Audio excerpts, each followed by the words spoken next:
प्रिय साथियों, मैट्रिक्स की एक्सरसाइज 3.1 में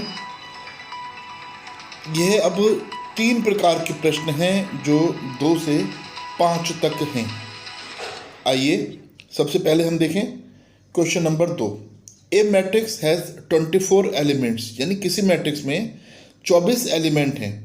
अब इनका ऑर्डर क्या हो सकता है ये हमें बताना है। देखिए 24 का ऑर्डर पता करने के लिए जैसे हम एलसीएम या प्राइम फैक्टराइजेशन करते थे वही विधि हम यूज़ करेंगे। हम जानते हैं किसी मैट्रिक्स के ऑर्डर लिखने में पहले रो और फिर कॉलम लिखा जाता है। तो 24 के जब हम प्राइम फैक्टर करेंगे तो हम कर सकते हैं 1 × 24, यानी उसमें एक रो और 24 कॉलम। इस तरह से हमारी मैट्रिक्स हमें प्राप्त हो सकती है। और फिर हमें 1 × 24 जैसे करेंगे तो इसका अपोजिट 24 × 1 भी मिल सकता है। देखिए आप चाहें तो प्राइम फैक्टराइजेशन जैसे एलसीएम निकालते थे लाइन खींच करके भी लिख सकते हैं। यानी 2 टाइप हमें मिल चुके हैं। आगे बढ़े, 2 से डिवाइड जाता है 24 में, 2 × 12, तो 12 × 2 भी ऑर्डर होगा, 3 × 8, तो 8 × 3 भी ऑर्डर होगा। अब इसमें 24 में 4 से भी डिवाइड होता है, 4 × 6, तो 6 × 4। कुल मिलाकर यहाँ पर हमें 8 पॉसिबल ऑर्डर्स प्राप्त हो गए हैं। इसी क्वेश्चन का सेकंड पार्ट है, अगर हमारे पास केवल 13 एलिमेंट्स हों। हम जानते हैं 13 एक प्राइम नंबर है, किसी से डिवाइड नहीं होता, तो इसमें हमें 2 ऑर्डर ही प्राप्त होंगे, 1 × 13 और 13 × 1। तो इस प्रकार 5 प्रकार के प्रश्न हमारे सामने हैं। 2 से 5 तक 3 प्रकार के प्रश्न हैं साथियों। ऑर्डर पता करने का तरीका, ये क्वेश्चन नंबर 2 अभी आपके सामने संपन्न हुआ। 3 भी इसी प्रकार है, आप अपने आप करके देखिए। इन दोनों क्वेश्चंस के 2 पार्ट हैं। करने के बाद यहाँ पर आप उसे मिला सकते हो। ऑर्डर आपका आगे पीछे हो जाए तो भी कोई फर्क नहीं पड़ता। आप लगातार कॉमा लगा के साइन साथ साथ एक लाइन में भी लिख सकते हो। आंसर यही है। और 5 एलिमेंट होंगे जैसे इस क्वेश्चन का सेकंड पार्ट है, तो 1 × 5 या 5 × 1 रहेगा। अब इसके बाद शुरू होता है दूसरे प्रकार का प्रश्न। क्वेश्चन नंबर 2, कंस्ट्रक्ट करना है एक 2x2 ऑर्डर की मैट्रिक्स। इस 2x2 का अर्थ ये हुआ कि इसमें रो भी 2 हैं और कॉलम भी 2 हैं। साथियों, जब रो और कॉलम इक्वल हो जाते हैं तो इस प्रकार के मैट्रिक्स को स्क्वायर मैट्रिक्स भी कहते हैं। अब 2x2 में जो पहला एलिमेंट होगा A11, A12 कहलाएगा। दूसरी रो में है, दूसरी रो का पहला, तो A21 और A22 कहलाया जाएगा। यानी अब हमें इसकी वैल्यूज़ निकालनी है। अब सबसे पहले निकालनी है A11, इसे हम कभी भी A11 नहीं पढ़ते हैं। अब क्वेश्चन में जो गिवन है Aij = I + j का होल स्क्वायर अपॉन 2। अब यहाँ से हम वैल्यू प्राप्त करेंगे i और j की। तो जो पहला वाला 1 था वो i की वैल्यू है, और दूसरा वाला जो वैल्यू है 1 1, दूसरा वाला जो 1 है वो j की वैल्यू है। तो i और j की वैल्यू हमारी समझ में आ गई होगी हमें कैसे मिलेंगी।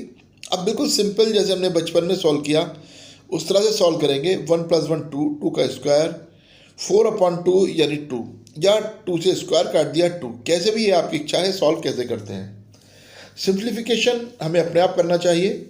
यहाँ पर i की वैल्यू 1 और j की वैल्यू 2 मिल चुकी है। अब ये हो गया हमारा 9/2, ये एलिमेंट हो गया 1 2। अब हमारा नंबर आया 2 1 का, तो यहाँ पर i की वैल्यू 2 और j की वैल्यू 1 होगी। अब ऊपर किसी क्वेश्चन में अगर ये एलिमेंट मैच हो रहे हैं तो हो सकते हैं, हो सकता है कि नहीं भी होते। ये कोई बाई चांस है, इसमें हमें ऐसे एक्साइटेड नहीं होना है कि हमें यही मिलेगा हर बार। बस यहाँ पर i और j की वैल्यू मिलेंगी, और जैसे आपने 9th क्लास में फंक्शंस की वैल्यू निकाली होती हैं वही आपको सॉल्व करनी है। अभी जो वैल्यूज़ आपको मिली, एलिमेंट्स आपको मिल गए हैं, अब आपकी मैट्रिक्स A11 की जगह पर जो इसकी वैल्यू प्राप्त हुई वो रख देंगे। A12 पर 9/2 प्राप्त हुई थी, A21 पर भी 9/2 थी, और A22 8 था। इस प्रकार ये आपका आंसर आ चुका है। अब इसका सेकंड पार्ट थोड़ा और इजी है। AIJ I अपॉन J है। अब देखिए इजी या टफ ये कुछ भी नहीं होता, अपने मन की सोच है। यहाँ पर आप I की वैल्यू क्या और J की वैल्यू क्या इसको समझना सीख लीजिए। जो A11 हम इसे A11 भूल के भी ना कहें, A11 A12 में I की वैल्यू 1 और J की वैल्यू 2। हर बार आपको ये लिखने की भी आवश्यकता नहीं है। जब आप एक्सपर्ट हो जाएं तो आप सीधा वैल्यू पुट कर सकते हैं। ठीक है, ये आपके एलिमेंट्स मिल गए और फिर आपको वापस यहाँ पर मैट्रिक्स में पुट कर देना है। अपने आप सॉल्व करेंगे और फिर चेक करेंगे तो थोड़ा बेहतर समझ में आएगा। और ये सभी क्वेश्चंस आपको अपनी फेयर कॉपी में भी कर लेने चाहिए। थर्ड टाइप I + 2j का होल स्क्वायर अपॉन 2। तो और ये जो मैट्रिक्स हमने ऊपर बनाई थी A11 A12 A21 A22, ये हमें हर क्वेश्चन के हर पार्ट में बनानी चाहिए। फिर हमें उसमें वैल्यू पुट करनी चाहिए, यानी एक क्वेश्चन दूसरे क्वेश्चन से रिलेटेड हमें नहीं करना चाहिए, सेपरेटली ही सॉल्व करना चाहिए ताकि हमारी प्रैक्टिस अच्छी हो जाए। जब हम एक्सपर्ट हो जाएंगे तो भले ही कुछ भी करें, कुछ भी करें का अर्थ है कि डायरेक्ट भी कर सकते हैं। बात को मत पकड़ लेना, कुछ भी करो तो हम तो कुछ भी लिख दिया। और इसमें वही बॉड मास का फॉर्मूला अप्लाई होता है। 2 × 1 पहले होगा, 2 × 1 + 2 यानी 4 हो गया, 4 का स्क्वायर 6, 4 का स्क्वायर 16 अपॉन 2 यानी 8। ठीक, ये हमें हमारा क्वेश्चन के सारे एलिमेंट्स हमें मिल चुके हैं। अब मैट्रिक्स में इन्हें हम फिर से पुट कर देंगे। इस तरह ये हमारे क्वेश्चंस का सॉल्यूशन। Question number 5। इसके बाद एक बार खुद कर लें। देखिए इसमें उन्होंने कहा 3/4 की मैट्रिक्स बनानी है। तो पहले हम एक मैट्रिक्स बना लें 3/4 की क्या है।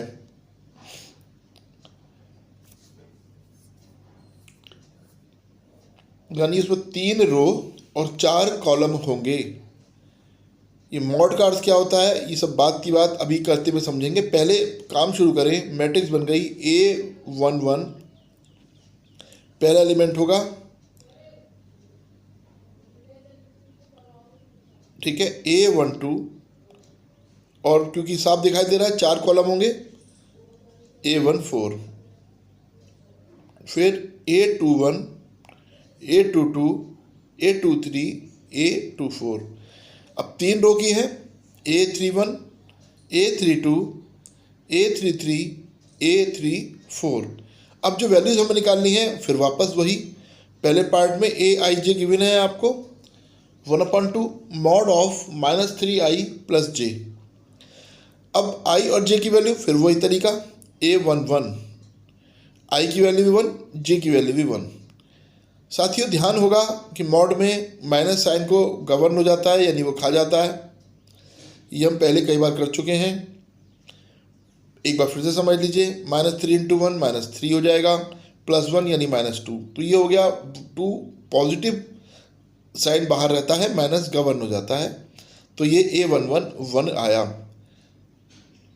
A12 यहाँ पर i की वैल्यू 1 j की वैल्यू 2। फिर से पुट की, मॉड लगाया, -3 × 1 + j यानी 1। ठीक, बस इसी तरह से बार बार लगातार हर बार सिंप्लीफिकेशन करते रहेंगे। प्रिय साथियों, अच्छा यही है कि आप एलिमेंट्स की वैल्यू खुद निकालें, यहाँ से चेक कर लें। इसीलिए मैंने बीच में वीडियो को हटा भी दिया ताकि आप आराम से निकाल करके चेक कर लें और मिला लें। पैटर्न आपकी समझ में आ गया होगा। इस प्रकार के क्वेश्चंस एग्ज़ाम में भी काफ़ी आते हैं। तो आज हमने सीखा क्वेश्चन नंबर 2, 3, 4 और 5। ये तीनों प्रकार के प्रश्न हमें हल करने आ गए होंगे। जब हमारे ये सारे एलिमेंट्स निकल जाएंगे तो वापस हमें इनको मैट्रिक्स में ही पुट करना है, बस वही हमारा रिक्वायर्ड मैट्रिक्स होगी। अगर कहीं प्लस माइनस की गलती आपने कर दी है तो इसका अर्थ ये नहीं है कि आपको क्वेश्चन करना नहीं आया है। ये आपका 3-4 एलिमेंट्स यानी तीसरे रो का चौथे कॉलम का यानी लास्ट एलिमेंट आप निकाल रहे हैं। -9 + 4, अब तक आप समझ गए होंगे। -5 चला जाएगा तो 5/2 आएगा। अब आपको मैट्रिक्स में ये वैल्यूज़ पुट करनी है। A11 देखिए कितना था, A11 1 था। A12 कितना था, 1/2 बस, और 13 फिर 14। ठीक है, A13 नीचे से निकालना कुछ गड़बड़ हो गया, कोई बात नहीं, आप इसको खुद ही कर चुके होंगे। अब तो आपको केवल वैल्यू ही तो पुट करनी है। इसीलिए मैं कहता हूं कि एक को एक चीज़ मत ढूंढिए, यहाँ पर भावनाओं को समझिए, सॉल्व करिए और खुद करना सीख जाइए। इस तरह सारी वैल्यूज़ आपके सामने हैं। मुझे लगता है ये आपको पार्ट अच्छे से समझ में आ गया होगा और आपने ये मैट्रिक्स, आपका आंसर भी सही हो गया होगा। ये आपका क्वेश्चन संपन्न हो गया।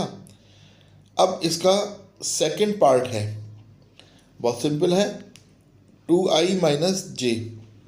तो मैट्रिक्स तो आपकी यही काम करेगी, लेकिन आप इसको एक बार फिर से ज़रूर नोट करें, ऐसा मान के कि यदि फिफ्थ में यही पार्ट होता या क्वेश्चन का यही पार्ट होता तो, क्योंकि यहाँ समय बचाने के लिए लगातार एक साथ उसी मैट्रिक्स का यूज़ कर लिया गया है। A11 A12 वैल्यूज पुट करते जा रहे हैं और सीधा सीधा निकालते भी जा रहे हैं। इस प्रकार सभी एलिमेंट्स की वैल्यू आपने फाइंड कर ली होगी, मैट्रिक्स में पुट कर देंगे और वही आपका आंसर होगा। प्रिय साथियों, खुद करके देखेंगे तो अच्छा लगेगा। इसी प्रकार के प्रश्न एग्जाम्पल्स में भी हैं, अन्य रिफ्रेशर्स में भी हैं। यदि आपने खुद करके देखा और उन्हें कर पाए तब ऐसा मानेंगे हम कि आपको ये सब आ गया है। भारत माता की जय।